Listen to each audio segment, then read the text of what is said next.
आप बाबर को बड़ा मानते हैं, विराट कोहली को बड़ा मानते हैं, क्या कहेंगे? अगर आप पाकिस्तान की बात करें, पाकिस्तान में विराट कोहली के बहुत फैंस हैं। जो पाकिस्तान के बोर्ड होते हैं वो भारतीय क्रिकेट या बीसीसीआई पे क्यों निशाना साधते कि आईपीएल को कहीं ना कहीं फेवर किया जाता है। हैं? इन दोनों खिलाड़ियों को इस तरह से बयान दे रहे हैं कि हमारे निशाने पर भारत है, ये सही लगता है? वो ग्राउंड के अंदर कोई मैदान जंग वाली सिचुएशन हो। आप आजम खान की एंट्री कैसे मानते हैं? मोइन खान, आप इन द पास जाएं तो आजम खान का कोई खास, एक तो डोमेस्टिक का भी कोई रिकॉर्ड नहीं है, फर्स्ट क्लास क्रिकेट नहीं खेली उन्होंने। भारत पाकिस्तान 24 अक्टूबर सब तैयार है, हम भी तैयार हैं, आप भी तैयार हैं। एज अ क्रिकेट लवर हम सब विराट कोहली को चाहते भी हैं, फैन भी हैं। बाद में आप सभी का स्वागत है, मैं हूं आपके साथ में प्रशांत।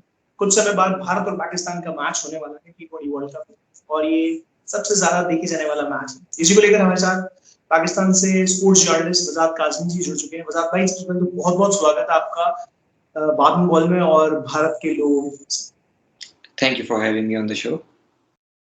वजाद भाई, अभी जो सिनेरियो चल रहा है, मैं पाकिस्तान की तरफ से शुरुआत करता हूँ। सीरीज रद्द हुई है 2।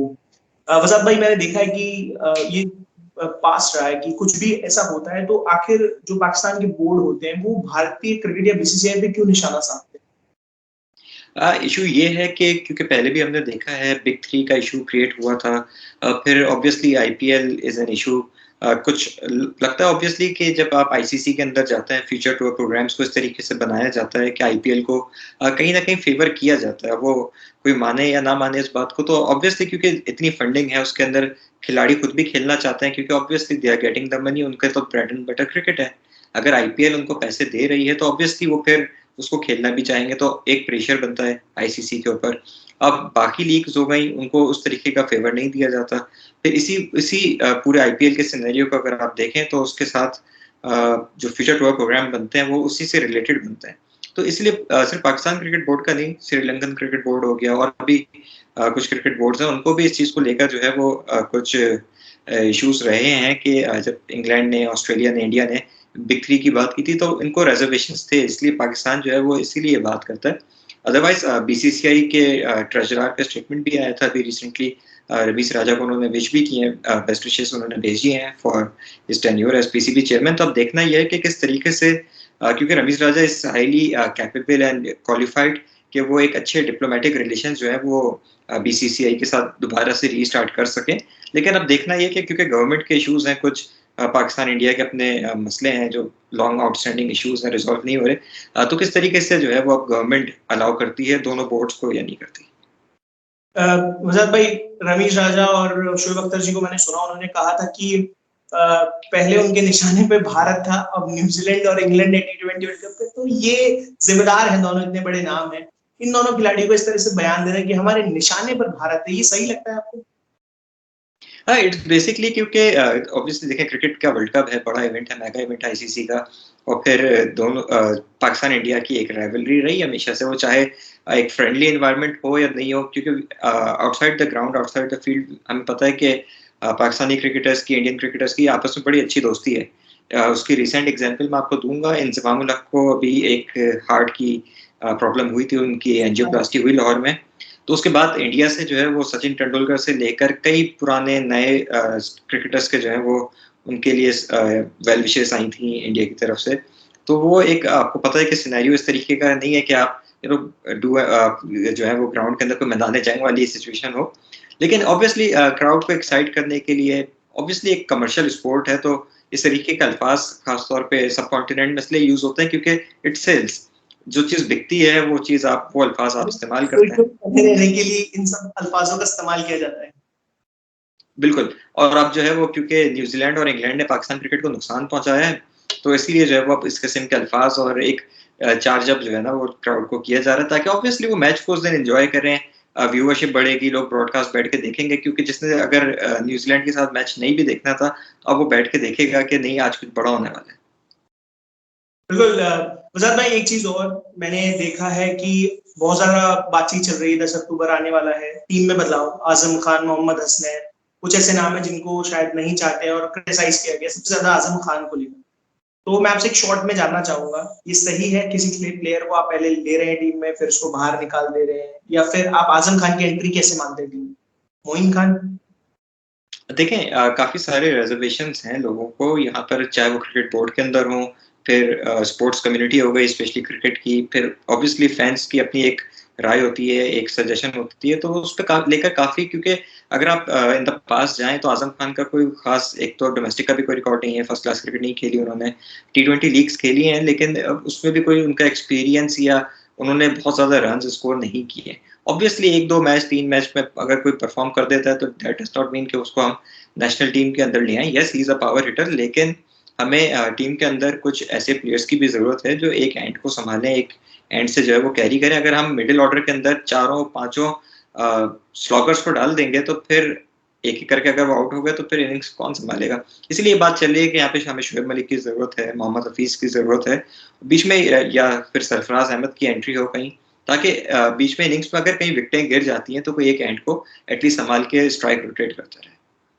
चलिए वज़ार भाई, भारत पाकिस्तान 24 अक्टूबर सब तैयार है, हम भी तैयार हैं, आप भी तैयार हैं, और शायद आप तो वहाँ जाके उस मैच को देखने भी वाले हैं, मुझे पता चला है। नहीं, मेरी कोशिश है बिल्कुल कि मैं जाऊँ उस मैच के लिए और उसको कवर भी करूँ इंशाल्लाह। लेकिन अब देखना ये है कि काफ़ी अरसे के बाद दोनों टीमें सामने आएँगी। वर्ल्ड कप आखिरी जो है वो मैच था इन दोनों टीमों के दरमियान, बायलैटरल सीरीज़ तो हो नहीं रही, कोई आईसीसी इवेंट्स हैं। तो अब आईसीसी के इवेंट्स के अंदर ही ऐसा होता है कि दोनों टीमें आपस में खेलती हैं।